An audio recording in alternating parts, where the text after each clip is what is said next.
আমরা এখন চকে আসছি, তো আপনাদের চেষ্টা করতেছি ঘুরে ঘুরে সব কিছু দেখানোর জন্য। তো আসলে ধান পেকে গেছে, কারণ ধানের এখন পাকার সিজন।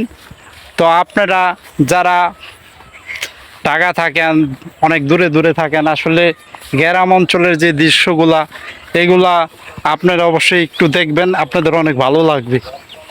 আসলে গরিবের কষ্টের ফসল এগুলো ধান। এই যে আমার কাকা দেখেন, হাই গাইস, অনেক হরণ হয়ে গেছে, অনেক কষ্ট লাগতেছে আপনাদের দেখা।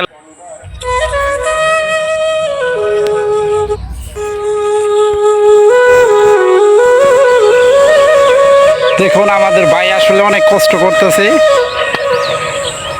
তো আসলে আপনাদের ঘুরে ঘুরে দেখানোর চেষ্টা করব।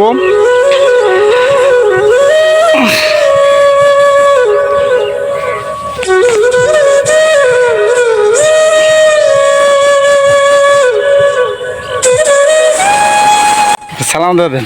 আসসালামু আলাইকুম। কিছু করে থাকে মন চাইলে কন। বন্ধুরা, ভাইয়ার আমার লাউ খেত দেখতে আসছে, আপনাদের কেমন লাগতেছে কমেন্ট করে জানাই দিন। ধন্যবাদ।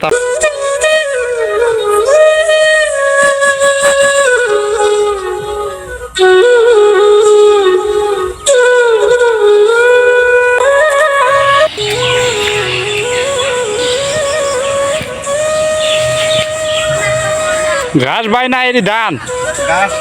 আচ্ছা আচ্ছা, গরুর লেগে না।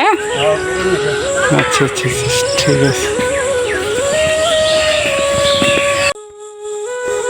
দেখুন কৃষক ভাইরা কত কষ্ট করে।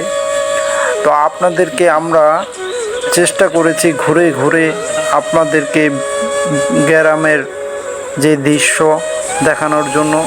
দেখতে থাকুন। প্রিয় শ্রোতা, আপনারা যদি মনে করেন আমার এই ভিডিওটি আপনাদের কাছে ভালো লাগছে, অবশ্যই আমার চ্যানেলটা সাবস্ক্রাইব করে দিবেন। প্রিয় শ্রোতা, আমরা যখন একটি ভিডিও বানাই অনেক কষ্ট হয়, অনেক পরিশ্রম হয়। তার মধ্যেও যদি ভুল ত্রুটি থাকে, অনেক সময় ভুল হয়ে যায়, আপনারা ক্ষমার দৃষ্টিতে দেখবেন। আর যে যেখান থেকে আমার এই ভিডিওটা দেখবেন, সবাই ভালো থাকেন, সুস্থ থাকেন। প্রিয় শ্রোতা, প্রতিটা মানুষের জীবনে কষ্ট। দেখুন আমাদের কৃষক ভাইরা কতটা কষ্ট করে। প্রিয় শ্রোতা, আপনারা আমাদের কৃষক ভাইদের জন্য দোয়া করবেন, আমাদের জন্য দোয়া করবেন, আমরাও আপনাদের জন্য দোয়া করব। জানি আপনাদেরকে আমরা নতুন নতুন ভিডিও দিতে পারি, এই প্রত্যাশা করে আজ এই পর্যন্ত। আরেকটি নতুন ভিডিও নিয়ে আপনাদের সামনে দেখা হবে। এই পর্যন্ত সবাই ভালো থাকুন, সুস্থ থাকুন। আল্লাহ হাফেজ।